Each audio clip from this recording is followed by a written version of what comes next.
Bienvenidos y bienvenidas a su programa Monseñor Romero y la misión del Evangelio.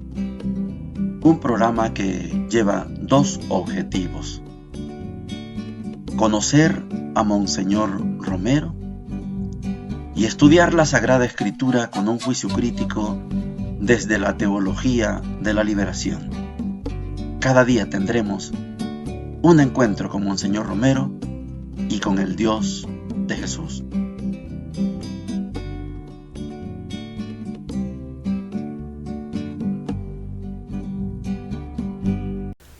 Hola, ¿qué tal? Este es su programa Monseñor Romero y la misión del Evangelio. Estamos en el domingo de la semana 23. Nos quedan 11 domingos para terminar el tiempo ordinario. El último domingo del tiempo ordinario es la fiesta de Cristo Rey, que estudiamos ayer con Monseñor Romero. Y ahora vamos a encontrarnos a Monseñor Romero en una situación, creo yo, como extrema en relación a sus compañeros sacerdotes, en relación a las congregaciones religiosas. Monseñor vive un día a día, lo hemos estado estudiando en su diario, sabemos lo que hizo en la mañana, al mediodía, en la tarde, en la noche, con quién habló, y hoy lo encontramos en Chalatenango tratando precisamente un tema que no cualquier obispo toca: el tema de las vocaciones tardías. Eso significa que hay jóvenes que están en el límite, es decir, el concepto de joven ahora se define de 18 a más de 35 años, pero antes joven era entre 18 y 29 años. Si alguien busca el seminario en el tiempo de Monseñor Romero, a los 26 años, a los 28 ya está en el límite. La edad mínima para ordenarse sacerdote es de 24 años, o sea que no puede llegar alguien tan niño y terminar todos sus estudios antes de los 24 años, porque de todas maneras no lo van a ordenar. El requisito es tener por lo menos 24 años, pero no hay límite hacia arriba. Alguien puede ser ordenado a los 50, a los 60, no hay límite, pero no cualquier obispo toca esto de las vocaciones tardías. Y Monseñor se reúne en Chalatenango, en el seminario menor, donde le están dando tratamiento a estos jóvenes que están en el límite, que si entran a estudiar no se van a ordenar antes de los 30, van a ordenarse por allá por el 40, pero ahí Monseñor trata de darles la esperanza de que no todo está perdido, y eso es admirable. Después Monseñor tiene una reunión con el embajador de Suecia, y ahí también hay otros personeros, hay expertos en comunicaciones, hay un argentino, un uruguayo del equipo Serpal, y le hacen una observación que para Monseñor será una novedad. Ellos descubren en Monseñor Romero una comunicación, un enlace con el auditorio. Yo puedo dedicarme a hablar, pero no hay enlace con el auditorio, con los que escuchan, con los que miran el programa. Monseñor tenía esa capacidad. Y Monseñor responde: una vez le dije, no se da cuenta de esos aspectos técnicos que ustedes conocen, pero sabe que la gracia del Espíritu Santo lleva a su iglesia y hace fecunda su palabra. Esa es la respuesta que dio Monseñor Romero ante esa admiración. Aquí viene el punto que les decía delicado. Recuerda que hace unos días estudiamos un aspecto de un comunicado que tuvieron unos sacerdotes, religiosas y laicos, donde atacaban fuertemente a la iglesia, como diciendo: la iglesia está creyendo en el golpe de Estado, cosas como esas. Y hoy hacen el análisis en la comisión pastoral. Dice, se analizó el documento que un grupo de sacerdotes publicó en que critican bastante la actitud de la iglesia. Y Monseñor hace sentir algo que es de pastor. Está muy bonito el análisis, pero es un análisis político, no es un análisis pastoral. Y Monseñor hace un llamado terrible, digo yo, para... Si yo hubiera estado como sacerdote en ese momento y escuchar esto, hubiera sido terrible, dice. Monseñor, les hablé con toda franqueza.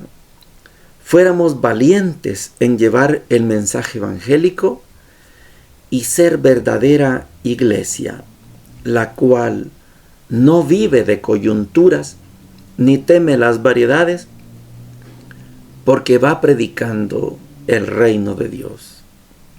Les está diciendo, esto que ustedes están haciendo es un análisis de coyuntura, pero la iglesia no vive de coyunturas. Estaba yo en una misa en Guatemala tocando la guitarra y presidía la misa Monseñor Efraín Ríos Montt, se llama Monseñor Efraín Ríos Montt. Y decía, es lindo recordar, es bello recordar, pero la Iglesia Católica no vive de recuerdos. Esa frase me impactó tanto, porque yo entendí esto que ya se le había escuchado a Monseñor Romero, pero esa predicación del obispo Ríos Montt con esta frase de Monseñor, amalgama, pegada a las dos, me hacen entender mejor esta frase de Monseñor Romero. No se puede vivir de coyunturas, porque la iglesia predica el reino de Dios, y el reino de Dios no depende de coyunturas. Esto es fuerte para mí, es fuerte seguramente para ustedes, porque la iglesia ha pervivido y ha sobrevivido 2000 años, porque ha aprendido las lecciones que no se puede casar con coyunturas. Monseñor es un artífice de esta predicación. No se puede vivir de coyunturas. Y la parte final es de las más delicadas de Monseñor. Por la noche fue a cenar a la casa del licenciado Vieites, donde estuvo también el doctor Chávez, Monseñor Rioste, el padre Ellacuría y el padre Estrada. ¿Quiénes estaban ahí? El doctor Chávez tiene que ser Chávez Mena del PDC, del Partido Demócrata Cristiano. Eran reuniones privadas, era una cena donde se analizaba cómo iba el gobierno, cómo iba el país, qué es lo que está haciendo la iglesia. Esto es bien delicado y bien secreto. Oigamos a Monseñor. Lunes 26 de noviembre. Esta mañana he ido a Chalatenango. En el seminario menor está llevando a cabo un interesante curso de vocaciones tardías para conocer su nivel cultural y promover una formación adecuada que los capacite para el sacerdocio que todavía anhelan. No se trata de edades muy avanzadas, pero sí jóvenes que ya creían no ser posible para ellos el sacerdocio, y me ha dado mucha buena impresión el testimonio de entrega y de alegría que en ellos se ve al ver posible la realización de sus ideales. Visité la comunidad de hermanas de la Asunción en Chalatenango y también de nuevo visité a los pasionistas en la parroquia de San Francisco, deseando ver al superior provincial, pero que lastimosamente no estaba. Sin embargo, tuve una plática muy interesante con el padre Juan. Martes 27 de noviembre. Tuve una entrevista con el embajador de Suecia, que se interesa por la situación del país y el papel de la iglesia. Otra interesante entrevista con un experto en comunicaciones sociales argentino que está en México, y otro señor que del Uruguay también fue expulsado y está en México y es especialista en creatividad para la radio, trabaja con Serpal. El interés de ellos era conocerme y preguntarme algo sobre lo que ellos admiraron, dicen, en la misa del domingo, la comunicación con el auditorio. Uno a veces, les dije, no se da cuenta de esos aspectos técnicos que ustedes conocen, pero sabe que la gracia del Espíritu Santo lleva a su iglesia y hace fecunda su palabra. A eso atribuyo yo todo el éxito que ustedes creen haber encontrado en esa homilía, lo mismo que en todo mi trabajo pastoral. Confío en el Espíritu Santo y trato de ser instrumento de Él, amar al pueblo y servirle sinceramente desde el Evangelio. La conversación fue muy interesante sobre otros tópicos de la realidad de nuestro país.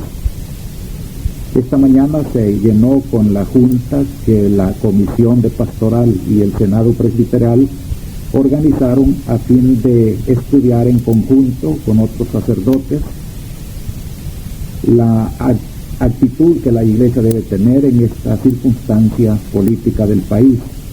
Y a la luz de estos principios se analizó el documento que un grupo de sacerdotes publicó, en que critican bastante la actitud de la Iglesia y se nota más bien un criterio político que pastoral. La discusión se fue muy a fondo, hemos hablado con franqueza y se descubre que para muchos sacerdotes y comunidades interesan más los aspectos políticos y se trató de orientar cabalmente hacia un quehacer pastoral y de signo de unidad en medio de esta pluriforme variedad de partidos y de organizaciones políticas. Por la tarde visité el grupo de religiosas que trabajan en pastoral y que se encuentran haciendo ejercicios espirituales en planes de renderos, bajo la dirección del padre Rafael Moreno. Dialogamos toda la tarde, principalmente sobre los aspectos difíciles de la pastoral en un ambiente tan politizado, pero traté de decirles que con toda franqueza fuéramos valientes en llevar el mensaje evangélico y ser verdadera iglesia, la cual no vive de coyunturas ni teme las variedades, porque va predicando el reino de Dios, que trata de iluminar las realidades de la tierra.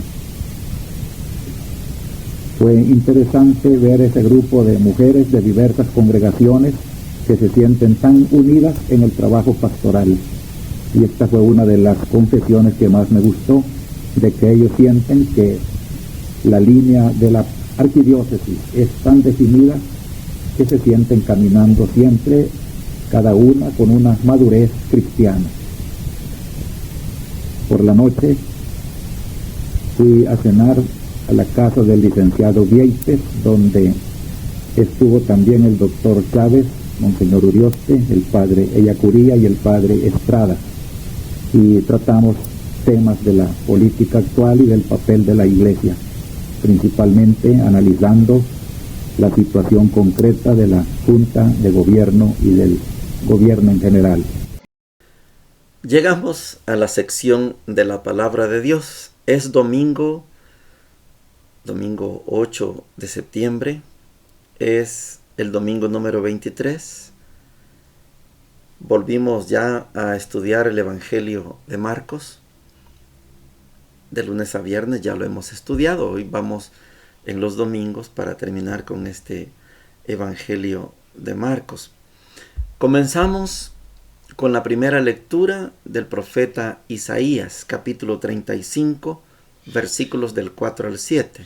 Dice lo siguiente: digan a los que están desalentados, sean fuertes, no teman, ahí está su Dios. Llega la venganza, la represalia de Dios. Él mismo viene a salvarlos. Entonces se abrirán los ojos de los ciegos y se destaparán los oídos de los sordos. Entonces el tuido saltará como un ciervo y la lengua de los mudos gritará de júbilo, porque brotarán aguas en el desierto y torrentes en la estepa. El páramo se convertirá en un estanque y la tierra sedienta en manantiales. Palabra de Dios, te alabamos, Señor. Para quienes ya están familiarizados con el profeta Isaías, hemos de saber que esta perícopa, este segmento que hemos leído, corresponde al Isaías original.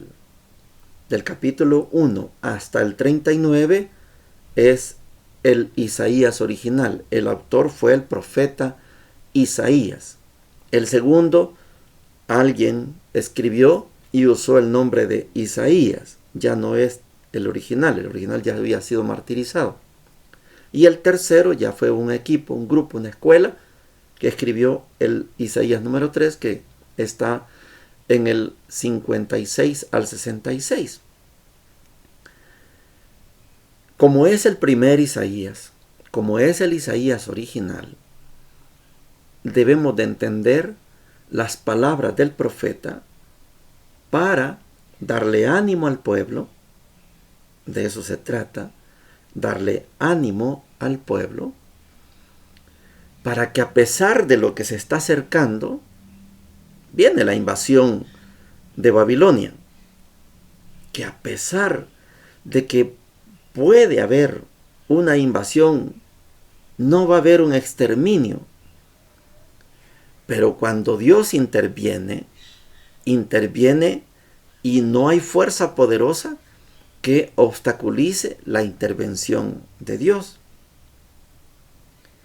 Isaías está a 4 capítulos de terminar su libro, el primer Isaías, y quiere dejarle esperanzas al pueblo, porque fácil es desalentarse.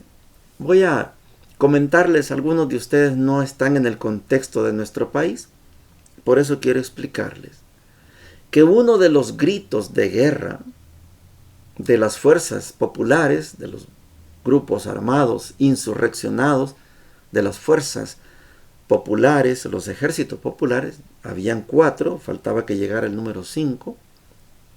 El grito de guerra es: habiendo agotado todos los medios, no queda más que irnos a las armas. Este grito de guerra lo escuchamos, yo le estoy hablando de cuando tenía 16 años, 17, 18 años.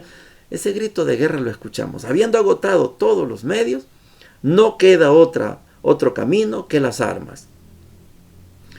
Isaías sabe que el pueblo está desalentado. Y por eso él dice en su libro: digan a los que están desalentados, están desesperados.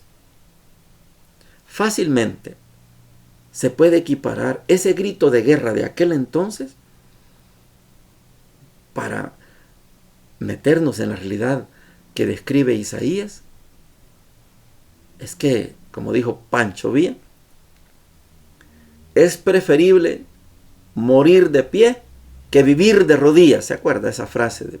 Creo que fue Pancho Villa o algún de la época.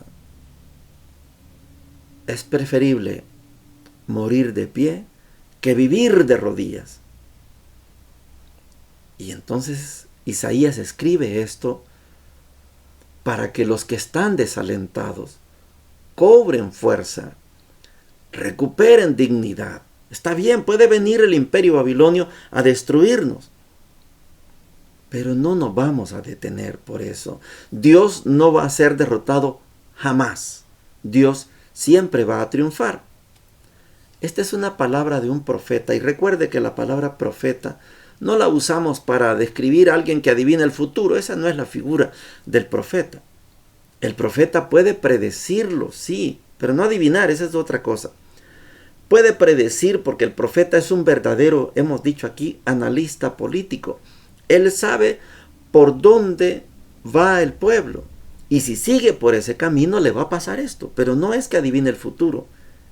Es que el profeta tiene el Espíritu de Dios. Por eso el profeta fácilmente dice, no sigan por ese camino porque les va a pasar esto. Mejor busquen este camino. Aquí será distinto. Entonces a los desalentados, Isaías les dice, sean fuertes, no teman. Ahí está su Dios. Llega la venganza, la represalia de Dios. Él mismo viene a salvarlos. Cuando un desalentado lee esto, puede tener dos acciones. Otra vez lo mismo, o tener razón Isaías. Vamos a confiar de nuevo en el Señor. No importa lo que pase, pero Él nos va a liberar. Y fue lo que pasó. Con el tiempo, estamos hablando de 300 años, no es poco, pero viene la invasión, pronto viene la invasión, pero después viene la liberación y después vendrá la restauración. Es un proceso de 300 años. Pero Dios no tiene prisa. Tardó 300 años, sí, pero restauró a Israel. La segunda lectura está tomada de Santiago, capítulo 2, versículos del 1 al 5, y dice lo siguiente. Hermanos, ustedes que creen en nuestro Señor Jesucristo glorificado, no hagan acepción de personas. Supongamos que cuando están reunidos entra un hombre con un anillo de oro y vestido elegantemente, y al mismo tiempo entra otro pobremente vestido. Si ustedes se fijan en el que está muy bien vestido y le dicen, siéntese aquí, en el lugar de honor, y al pobre le dicen, quédate ahí, de pie, o bien, siéntate a mis pies. ¿No están haciendo acaso distinción entre ustedes y actuando como jueces malintencionados? Escuchen, hermanos, muy queridos. ¿Acaso Dios no ha elegido a los pobres de este mundo para enriquecerlos en la fe y hacerlos herederos del reino que ha prometido a los que lo aman? Y sin embargo, ustedes desprecian al pobre. ¿No son acaso los ricos los que los oprimen a ustedes y los hacen comparecer ante los tribunales? ¿No son ellos los que blasfeman contra el nombre tan hermoso que ha sido pronunciado sobre ustedes? Palabra de Dios, te alabamos, Señor. No me mire así ni me escuche así.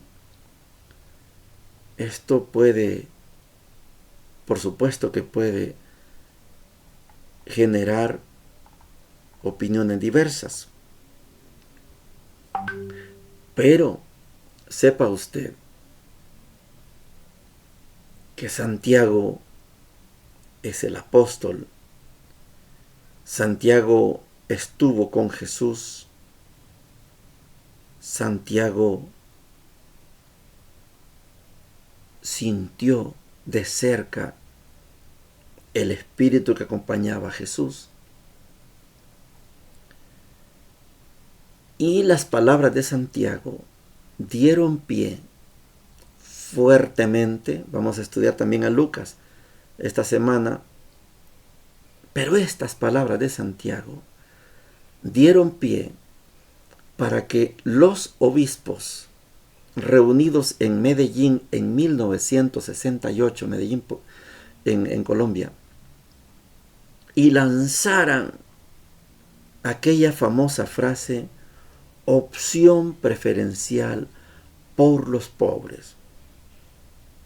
Yo les he contado en este programa que la iglesia en 1968 estremeció al imperio gringo, al imperio norteamericano. Lo estremeció.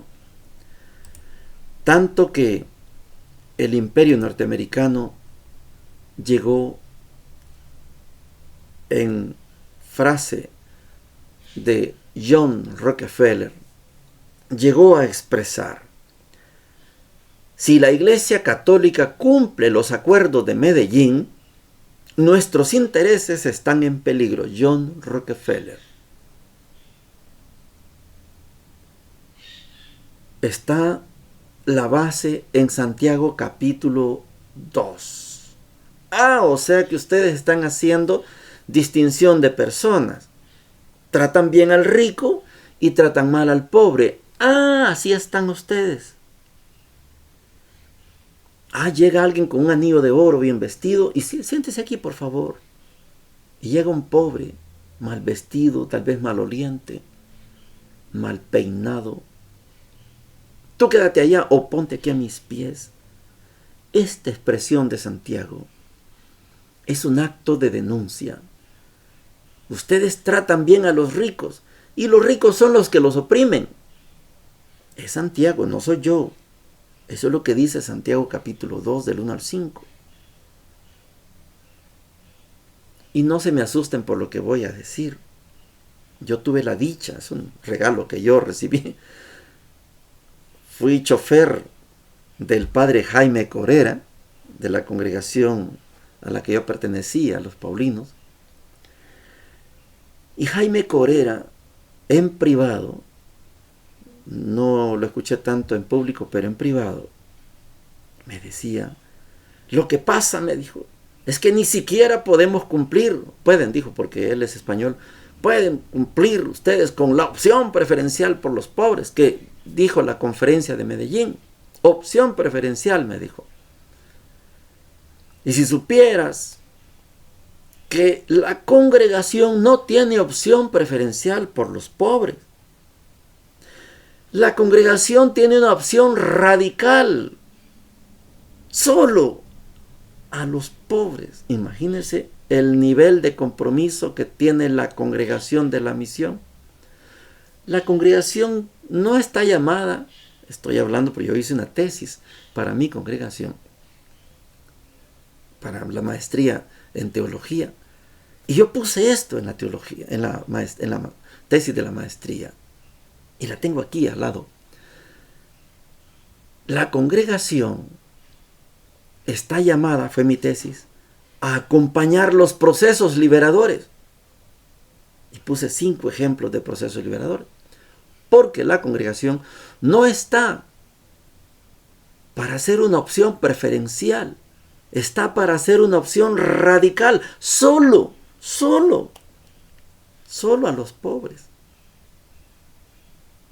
Santiago, esta carta de Santiago, por eso yo todavía estoy pendiente, les debo esas cartas apostólicas, me faltan todavía, y el Apocalipsis en el curso del Nuevo Testamento. Porque Santiago se convierte en un profeta que denuncia que el cristianismo no es para darle privilegios a unos y despreciar a los otros. Al contrario, hay que atender a los pobres. Si quiere, desde Medellín, con una opción preferencial. Si quiere, como la congregación, con una opción radical. Solo a los pobres. Así que ustedes atienden bien a los ricos y son ellos los que los oprimen. ¿Acaso Dios no ha elegido a los pobres de este mundo para enriquecerlos en la fe y hacerlos herederos del reino que ha prometido a los que lo aman? Y sin embargo, ustedes desprecian al pobre. ¿No son acaso los ricos los que los oprimen a ustedes y los hacen comparecer ante los tribunales? ¿No son ellos los que blasfeman contra el nombre tan hermoso que ha sido pronunciado sobre ustedes? ¿Y ustedes a ellos le dan privilegio? Es duro Santiago. El Evangelio de hoy está tomado de Marcos capítulo 7, versículos 31 al 37, y dice lo siguiente. Cuando Jesús volvía de la región de Tiro, pasó por Sidón y fue hacia el mar de Galilea atravesando el territorio de la Decápolis. Entonces le presentaron a un sordomudo y le pidieron que le impusiera las manos. Jesús lo separó de la multitud y llevándolo aparte, le puso los dedos en las orejas y con su saliva le tocó la lengua. Después, levantando los ojos al cielo, suspiró y le dijo, Éfeta, que significa ábrete.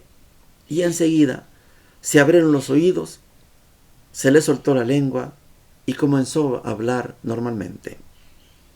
Jesús le mandó insistentemente que no dijeran nada a nadie. Pero cuando más insistía, ellos más lo proclamaban, y en el colmo de la admiración decían: todo lo ha hecho bien. Hace oír a los sordos y hablar a los mudos. Palabra del Señor. Gloria y honor a ti, Señor Jesús. Es Marcos.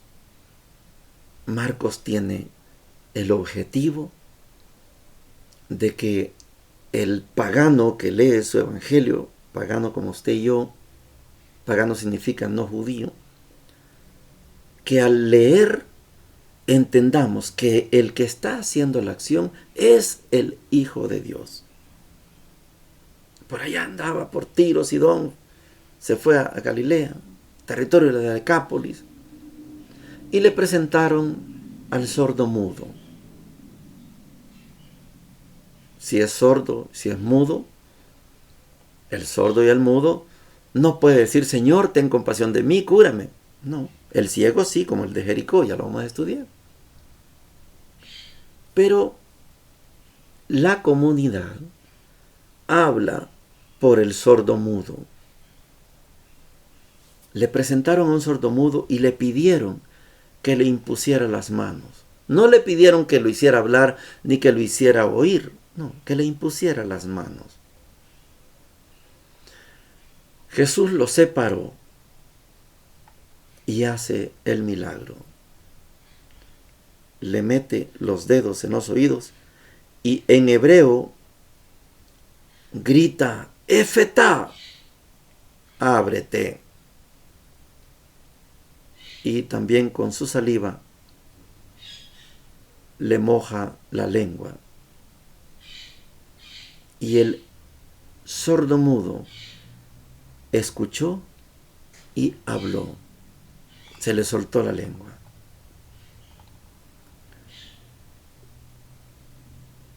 Les mandó Jesús: no se lo digan a nadie.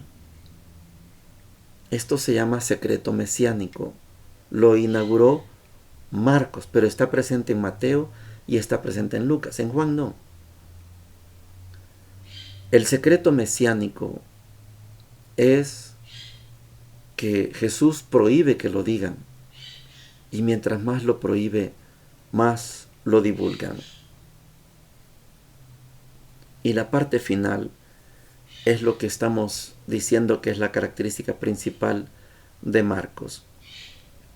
Jesús les mandó insistentemente que no dijeran nada a nadie, pero cuanto más insistía, ellos más lo proclamaban, Y en el colmo de la admiración decían: todo lo ha hecho bien. Hace oír a los sordos y hablar a los mudos. El secreto mesiánico fracasa porque Jesús no logra que la gente calle. Jesús les da la orden de que no se lo digan a nadie y más lo proclaman. El objetivo del Evangelio de Marcos es que Jesús sea proclamado como el Hijo de Dios. Marcos comenzó con un Jesús que aparece en Galilea y se acerca a donde Juan está bautizando. Y se bautiza y se escucha la voz: este es mi Hijo. Lo dice el Dios Altísimo. Este es mi Hijo. Más adelante va a las tentaciones y Jesús vence las 3 tentaciones. Queda tácito que Jesús es el Hijo de Dios.